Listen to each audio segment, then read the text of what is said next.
So here's the situation.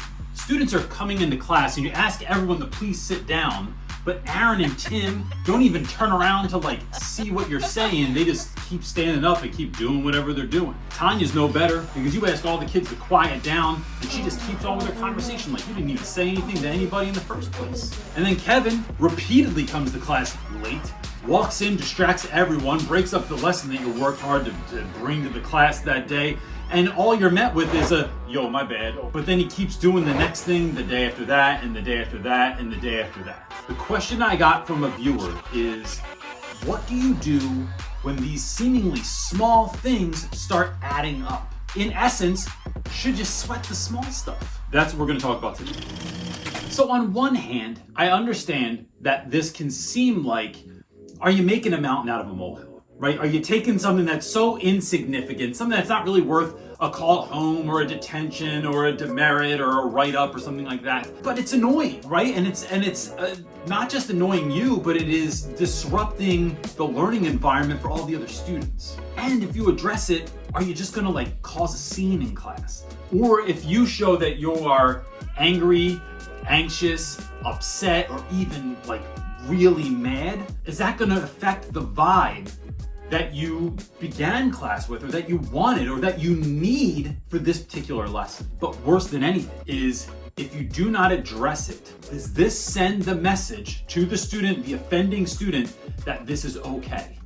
Or does it send that message to the rest of the class, letting them know that you can be late, you don't have to pay attention, you can do whatever you want, you don't have to sit in your seat. Whatever, I do what I want. And does that ultimately make you seem weak? So in the next few weeks, I want to cover a couple of different scenarios to try and make this as real as possible. Stuff that we as teachers go through all the time that needs to be addressed, but we may not be sure how to address it, especially in this early part of the school year. So I want to start with Tim and Aaron, because every kid I ever had named Tim and Aaron, they're always a handful. They're always kids that man, you made my hair more gray than it was in the beginning of the year. It's a really good idea to either stop now and watch, or after this watch a video that I made just last week about how to start your class like a boss. So those first 10 minutes of class, how do you set that up for such hardcore success that it's gonna really limit a number of these factors? But even if you do that, there can be outlier students, and that's what I want to talk about today. So you have Tim and Aaron, and you are starting class. Maybe you are in the middle of transitioning from one thing to another, but either way, you are moving into what is next. But you have kids that are just refusing to sit down, right? They're just standing up. And some of this has already been addressed in my beginning of the class video, but some things bear repeating, and there's a lot of overlap in education. So the first thing I want to say is that there is no one way to handle any situation. Handling situations, and I know that's a hard thing for people to hear, but listen, you have to think about, one, your personality, right? If you are not a stern or a tough or that direct of a person, trying to pretend that you're tough when you're not tough is really just off-putting and weird, and everyone can smell fake. Fake. The other thing is, what are your school's rules around certain things? Your school might already have a protocol for any number of things that you have to stick to, or you're gonna end up hearing about it. And what were the policies, the procedures, the routines that you laid out in the beginning of the year? Because you really want to build that level of consistency into your students and not just be jumping from one thing to another. It's a separate thing to pivot, but we're talking about not jumping from this is okay to this is not okay to, you know what, I don't think it's okay anymore, to well, it's too hard to keep up with, we're gonna make it okay. Scrap that. So because I can't possibly speak to every single difference that everyone has in the school, this is how I do stuff. So first of all, I always address the situation. Small or large doesn't mean that I have to come down heavy-handed. It just means that I am addressing it in some way. The question is why. So without yelling, being demeaning, or losing my mind, I simply walk over and say, gentlemen, are you refusing to sit in your seats? Because as a matter of fact, I'm about to teach the best lesson of the day, and you're about to miss it. And what does this do? One, enters in with curiosity, right? I'm asking, I'm putting it to you. Are you refusing to sit down? The second thing it's doing, So I'm being mindful of my words and of my delivery. If I try to be combative with a student, oftentimes I'm just going to be met with combativeness back. I'm simply asking a question, and I'm using the word refuse on purpose. Because the word refuse, if used yes or no, kids know where that goes after this. They know that that goes to, this becomes a parent phone call or a parent email or a write-up or a conversation with the principal, and you said yes. Reynolds, I am refusing to do this. It's not going to go a good way for you. Detention, detention, detention. The other thing is, I'm being cool, I'm being nice, but I'm being direct. I am addressing the situation. I am not simply thanking everyone else that's sitting down in their seat instead of addressing the problem. If I get a splinter, I don't thank all the other parts of my hand for not getting a splinter. I have to remove the splinter. So just address it, but be cool about it. So what do you do if kids refuse to do that, right? If they do actually refuse, either by words or by actions. I'm going to get into that in a minute, but the second thing I think is important here is to document everything.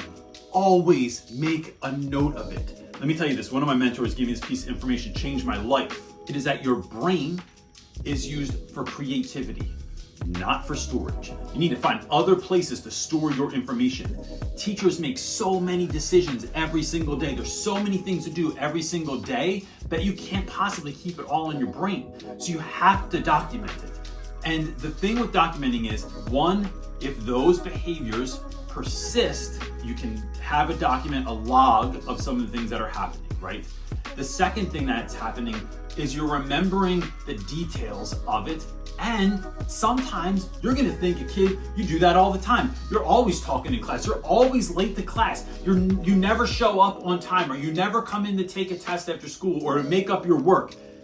Keeping documentation helps keep you in the right too, because sometimes it can feel like a kid does it all the time, and it wasn't. It was 3 times that they did it, and it wasn't even that big of a deal. So it stops you from making mountains out of molehills as well. The other thing is, we're not talking about writing kids up and giving them detentions or demerits or anything like that.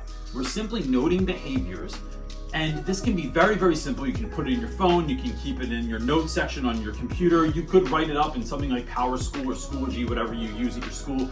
However, we're not making like official documents all the time. And here's why. Because sometimes things are nothing.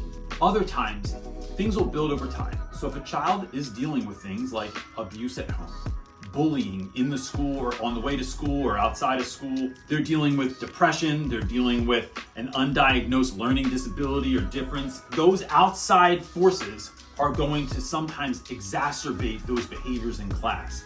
And so it's important that you have a log of when things were happening so that you can look back and know when you started to see that difference, know when you started to see that change in a student. And then number 3, look, it's always contacting home. There's nothing worse than having a parent meeting and saying, your student has been doing this all year. And then what's the question you're gonna get from a parent or guardian? Why didn't you tell me before? How come you didn't keep me in the know before?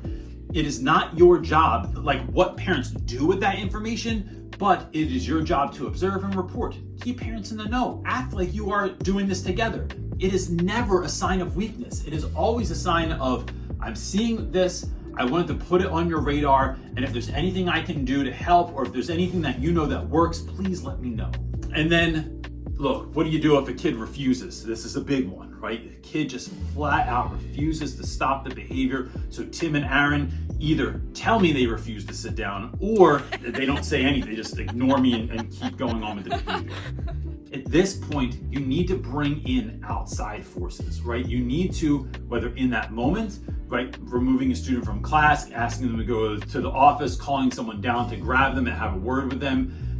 This is not something you can deal with in class all the time, because you are responsible for all students, all of their success, and their learning that day. You cannot stop a class, you have 32 kids in, and 30 of them are pretty much on point or on point, and you got 2 kids that are falling, that are going nuts. It is coordinating an effort, talking to your leadership, talking to other team members, seeing what other people are doing to combat this, and formulating a plan so that you all are working on a team. That's a video, I think, for next week on how you kind of do that and come together like the Avengers, basically. Avengers! If If you have not watched my video on how to start your first 10 minutes of class like a boss, it is a must watch, because if these sorts of things are happening in your class, getting that first 10 minutes down is going to lock in your class, and it seriously minimizes any classroom management issues that you have. If you haven't already, please subscribe and like this video. And that's it, gang. We'll see you next time.